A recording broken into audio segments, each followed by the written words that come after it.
Okay, if you are watching this in spring of 2022, then I am on page 87 in your purple book. If you're watching this at some other time, you're going to have to figure it out. We're going to talk today about neutralization. So, in an aqueous solution, so when something is dissolved in water, we have this thing that can happen. It's called neutralization. And that is a reaction of hydrogen ions, the H pluses, from an acid, and hydroxide ions, the OHs, from a base to form water molecules. You do also end up producing what's called a salt, which is a class of compounds. There are thousands of kinds of salts. Salts are like not just the kind that you eat. It's like not just the one mineral. There's thousands of salts. Any ionic compound that is composed of a cation from a base and an anion from an acid that came together, neutralized, and the salt got formed as a byproduct, that any compound that happens to is a salt. So neutralization reactions are examples of double replacement reactions. And just as a quick reminder here before we go any further, cations are positive ions. So you can remember the T in cat ion is kind of like a plus sign telling you it's positive. Or we've also previously used a memory trick of saying that cats are positive. Here's this monster paw on this cat, positive. Anions then are negative. You can think of, if you write it with a capital A, you can think of that crossbar on the A as a negative sign. It also, anion, well, we don't say it the same way. It looks the same as the word onion, and onions, they make you cry, which is negative. So that's ways to remember which one's positive and which one's negative. In general, a neutralization reaction is going to be an acid plus a base on the reactant side, yielding salt and water on the other side, the product side. So it's always divided by your arrow, right? Reactants on the left and forming products on the right. Where in a neutralization reaction, in general, you got your acid plus your base yielding salt and water. So the H and the OH are how you know it's an acid and it's a base. Water would be H2O. And then your anion that was with the acid ends up being part of the salt. And your cation that was with the base ends up being part of the salt. So they come together. It's possible to predict the products of an acid-base neutralization reaction because they always follow this pattern. So for an example, we're going to talk about hydrochloric acid, which is the acid in your stomach acid, reacting with milk of magnesia, which is a like medicinal thing that people take to help with like heartburn and you know, like reflux. So what is that reaction that happens? Well, when the hydrochloric acid is dissolved in water in your stomach, and then when the milk of magnesia reaches your stomach and also dissolves, the hydrogen and the chlorine split up. We have a word for this. They dissociate into the hydrogen ion, the acid hydrogen, and then this anion, this negatively charged chlorine.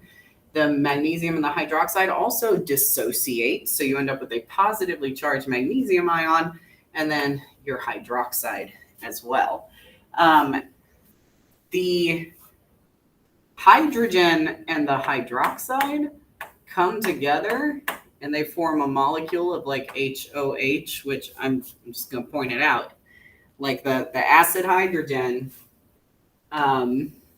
there's your acid hydrogen, right? And then there's your OH from the base. And when they come together and they bond, The acid hydrogen bonding to the hydroxide makes an HOH molecule, which guess what? That is 2 hydrogens with 1 oxygen. That's water. The acid hydrogen and the base hydroxide coming together make a water molecule. Meanwhile, your leftover magnesium and your leftover chlorine come together to make a totally separate molecule as well. That's your salt. So notice that this 2 is suddenly here on the chlorine. That's to balance out the charges. Magnesium has a +2 charge from the periodic table. Chlorine is -1. And so you need a second chlorine for every plus to have a partner minus. So that's why this is an MgCl2 right here. Okay, so we can always figure out, if I know I have an acid and a base, I can figure out what they're going to make when they react, when they neutralize. So let's start by just like identifying some stuff. In this first example, I have a compound that ends in OH. Because it ends in OH, I know that this is a base, and I'm going to label it B for base. Okay, I have a compound that starts with H. Because it starts with H, I know it's an acid. I'm going to label it A for acid. Anytime your 2 reactants are an acid and a base, and it could be written base plus acid, it could be written acid plus base. That part doesn't matter. But when you got one of each and they're reacting, and you have your yield arrow asking you what it's going to make, an acid and a base together always make water and salt. Every time they make water and salt, every time. The water, when you write the formula for the water in the box, you're welcome to write it as HOH or as H2O. Either way, I will say that, spoiler alert, you're about to have to balance this reaction with coefficients. And if you write the water as HOH, it's going to be easier to balance, like very easy to balance. If you write water as HOH, showing that acid hydrogen and the hydroxide from the base as well. Like if you keep writing it as HOH, it's going to make it easier to balance. I guarantee it. Meanwhile, the salt is going to be from our leftover stuff. So this potassium and this carbonate need to go somewhere. And where are they going to go? They're going to go together. You need to keep them in the same order. The cation needs to be first. And the anion needs to be second every time. Basically, whichever one was in front is going to stay in front. So like K was in front. I'm going to leave K in front of this salt. And then like the CO3 was in back, I'm going to leave CO3 in the back of this salt. You do have to balance the charges, which means you're going to need to check your periodic table. Your potassium is in the family that's +1. And then the carbonate is on the ion chart. And carbonate has a -2 charge. So, whoops, wrong button. Okay. So your +1 on your potassium versus the -2 on the carbonate. My plus and minus here. One of them's balanced out. I have a leftover negative.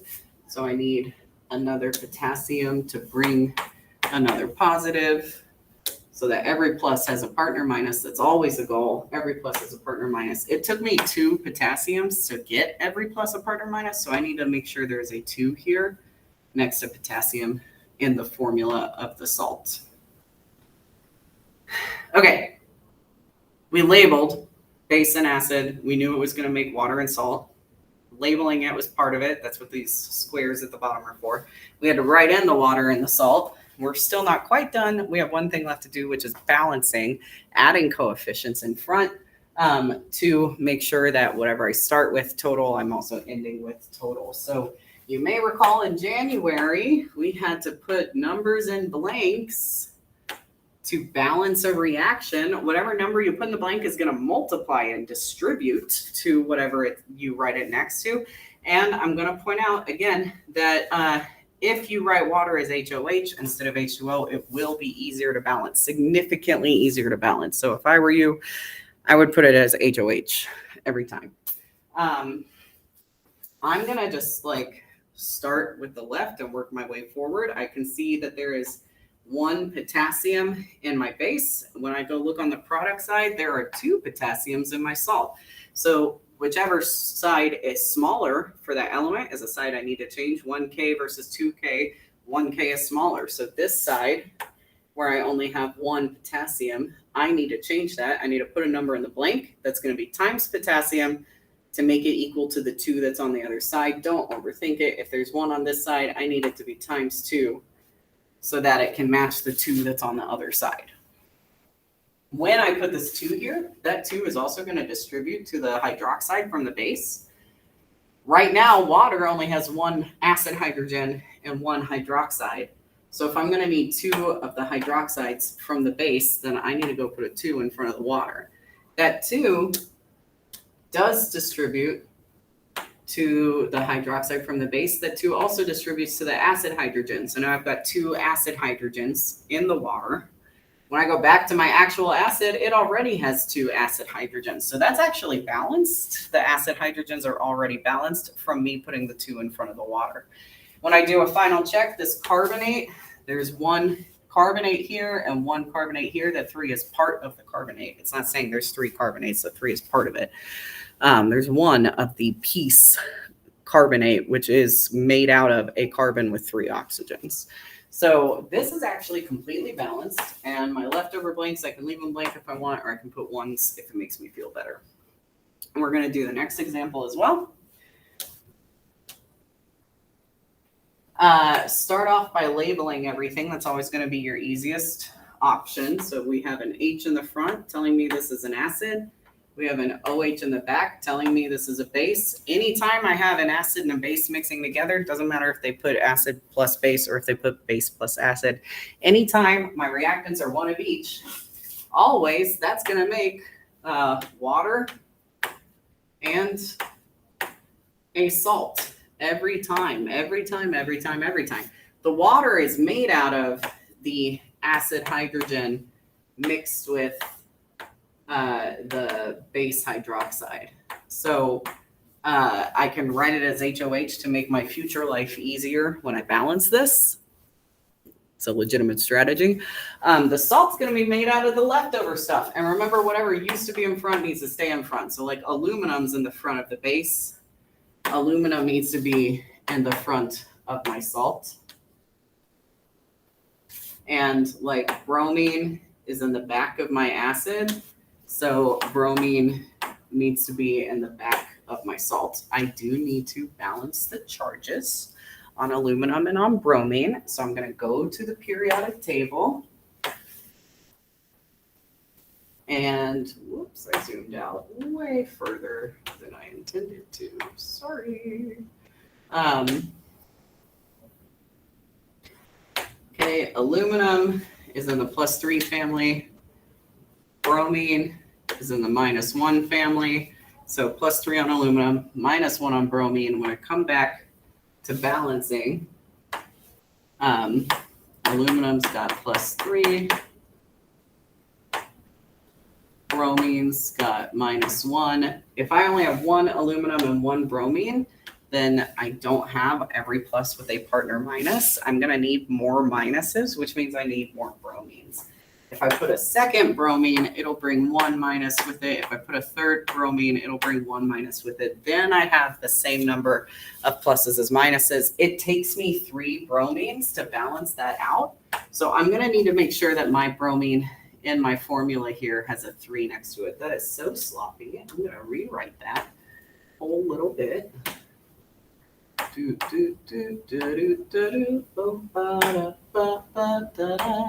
bromines. Again, I'm color coding, so the aluminum came from the base, the bromine came from the acid. Okay, final thing, you got to balance this reaction by putting coefficients in the front of each compound. I would just, again, start at the left and work your way over. So the acid hydrogen, I've got 1 on the left and 1 on the right. That matches. That's great. I can move on. The bromine, I've got 1 on the left versus 3 on the right. That is not a match. So I need to go multiply the small side to make it equal the large side. So if I have 1 bromine here, I need to make that times 3 so it can equal the 3 bromines that are on the product side. When I do put that 3 in front of the acid, that does now distribute to make 3 of the acid hydrogens. So now the acid hydrogens are no longer equal.